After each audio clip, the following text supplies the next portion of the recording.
जय श्री राम दोस्तों। आज की कहानी हमें भेजी है मनीष ने। कहानी कुछ ऐसी है कि विशाखापट्टनम नाम का एक शहर होता है। वहीं के पास एक छोटा सा गांव होता है। उस गांव के अंदर एक लड़का होता है, दीपक नाम का। उसके घर के अंदर दीपक, उसकी पत्नी जो कि एक प्रेग्नेंट है, करीब 5 महीने हैं उसको, और उसके एक बाबूजी रहते हैं। ठीक है, उस गांव के अंदर अफवाह ये है कि हमारा जो गांव है, इसके चारों तरफ रात के समय एम्बुलेंस फिरती है, जिसको हम भूत या एम्बुलेंस कहते हैं। वो एम्बुलेंस ऐसी है कि कोई भी अगर उससे लिफ्ट मांगता है या कोई मदद मांगता है तो वो उसके अंदर बिठाती है और उसके बाद कभी कहीं भी नहीं छोड़ती। पता नहीं वो कहाँ लेकर जाती है।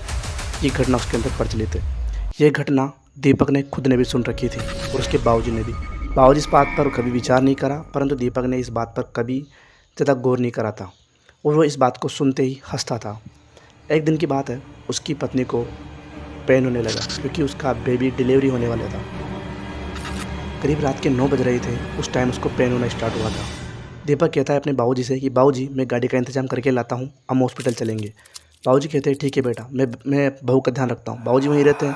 दीपक वहाँ से निकल जाता है। दीपक जैसे निकलता है, वो काफ़ी गाँव के अंदर ढूंढता है। वो ढूंढते ढूंढते एक हाईवे तक पहुँच जाता है। उसको कुछ भी गाड़ी नहीं मिल रही थी। उसका दिमाग ख़राब हो चुका था कि यार गाड़ी नहीं मिलेगी तो मैं मेरी बीवी को हॉस्पिटल कैसे लेकर जाऊँगा। उसका दिमाग पूरा हिल चुका था, परेशान हो चुका था। तभी उसको आवाज़ आती है, न्याव न्याव न्याव, ऐसे कुछ की, एम्बुलेंस टाइप की। भगवान का शुक्र अदा करता है, हे भगवान आपने सही टाइम पर एम्बुलेंस को भेज दिया। वो एम्बुलेंस हाईवे पर खड़ा था। दीपक उसके पास आकर रुकती है। उसने थैंक गॉड करा और वो जब एम्बुलेंस के सामने देखता है तो एम्बुलेंस के ड्राइवर सीट पर कोई भी नहीं था। उसको एकदम से याद आता है कि ये वही तो एम्बुलेंस नहीं जिसके बारे में अफवाह उड़ रखी है। तभी पीछे से एक आदमी की आवाज़ आती है, क्यों रुकाया है इसको, क्या काम है। दीपक कहता है, दीपक को उस टाइम कुछ भी समझ में नहीं आया। वो कहता है कि मेरी पत्नी का डिलीवरी का टाइम है और मेरे को गाड़ी की ज़रूरत है, प्लीज़ आप ले चलिए। वो आदमी कहता है ठीक है, अंदर आ। उस आदमी का हुलिया ऐसा था, पतला सा आदमी था। उसके इस तरफ एक काला बर्थ था। वो अंदर बैठता है, अंदर बैठते ही पीछे बैठ जाता है। करीब 15 मिनट तक वो उसके पीछे बैठा रहता है। वो सोचता है कि मेरे को कहाँ पर लेकर जाएंगे, इन्होंने तो मेरे से पता पूछा ही नहीं। तभी उसको किसी की स्मेल आने लगती है। वो यूँ करके देखता है तो वो देखता है कि उसके पास 2 डेड बॉडीज़ पड़ी है। दीपक सोचता है कि ये क्या है, मैं यहाँ पर मेरी बीवी के लिए गाड़ी ढूंढ ले आया था, ये डेड बॉडी देखूंगा, ये कहाँ पर लेकर जा रहे हैं मेरे को क्या। उसको कुछ भी समझ में नहीं आता। उसको लगा कि मैं इसकी डेड बॉडी किसकी है देख लेता हूँ। उसने एक आदमी का ऊपर से पर्दा हटाया सफ़ेद, और उसकी आंखें ऊपर चढ़ गई लिटरली, क्योंकि उसने देखा कि ये उसी आदमी की डेड बॉडी है जो भी उससे बात कर रहा था। उसने सोचा दूसरी भी उसी, क्योंकि जो ड्राइवर की होगी। यहाँ पर तो क्या हो गया मेरे साथ, कोई भी। वो मतलब बौखला गया एक टाइप से। उठकर चारों तरफ देखा एम्बुलेंस के, एक भी आदमी नहीं दिखाई दिया। जिसने अभी उससे बात करी थी वो भी न जाने कहाँ गया। उसकी डेड बॉडी पीछे पड़ी है। बात किसने करी फिर दीपक से, अभी देखना होता क्या है आगे। दीपक बौखला जाता है और एक जगह पर जाकर एम्बुलेंस रुक जाती है। दीपक कहता है मेरे को यहाँ से भागने में तंते, मैं यहाँ से भागता हूँ। दीपक पीछे से आगे निकलता है और उतरने लगता है। उतरते ही वो सामने देखता है कि 2 आदमी खड़े हैं एम्बुलेंस के गेट पर। एक वो जिसकी डेड बॉडी पीछे पड़ी है, एक दूसरा आदमी, शायद वो ड्राइवर होगा। वो कहता है कि आप कौन हो, आप वो भी आप ही हो और आप ही हो, ये कौन हो मेरे साथ, मुझे माफ़ कर दो, मुझे प्लीज़ छोड़ दो, मैंने आपका कुछ नहीं बिगाड़ा। ऐसे करता है वो। उनमें से ड्राइवर बोलता है चुप रह, आ गया तेरा वो जिसके तू इंतज़ार कर रहा था, तूने कहा था तेरी पत्नी अंदर है। उनको समझ में नहीं आया कि मेरी पत्नी को ये कैसे लेकर आ गए। वो गाड़ी से उतरते हैं।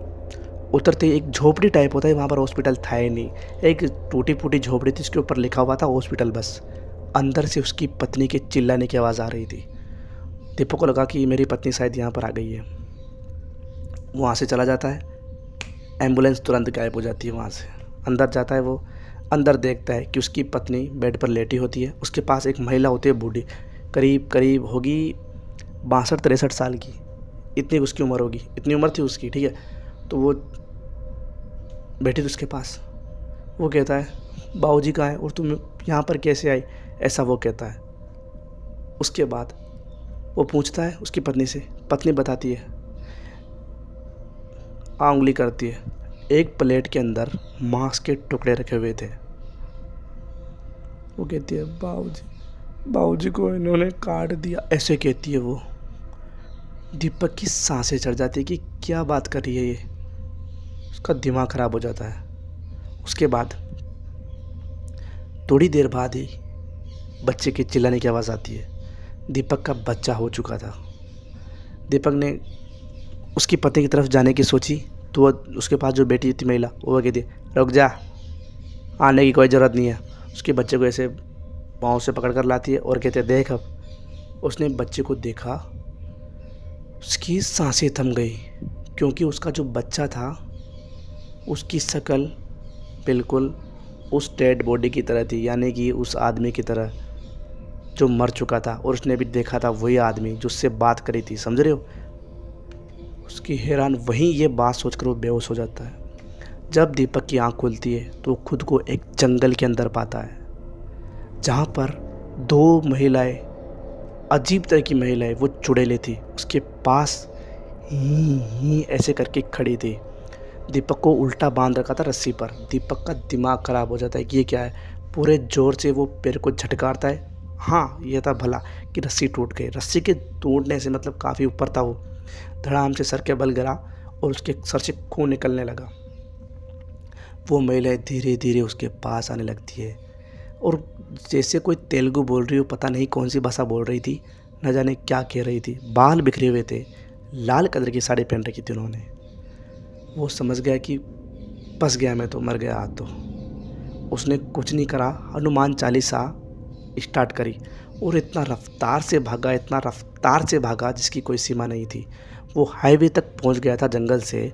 उसको लगा कि कोई कार आ रही है, वो कार की तरफ भाग रहा था, तभी एकदम से कार उसके टकरा जाती है और उसका एक्सीडेंट हो जाता है।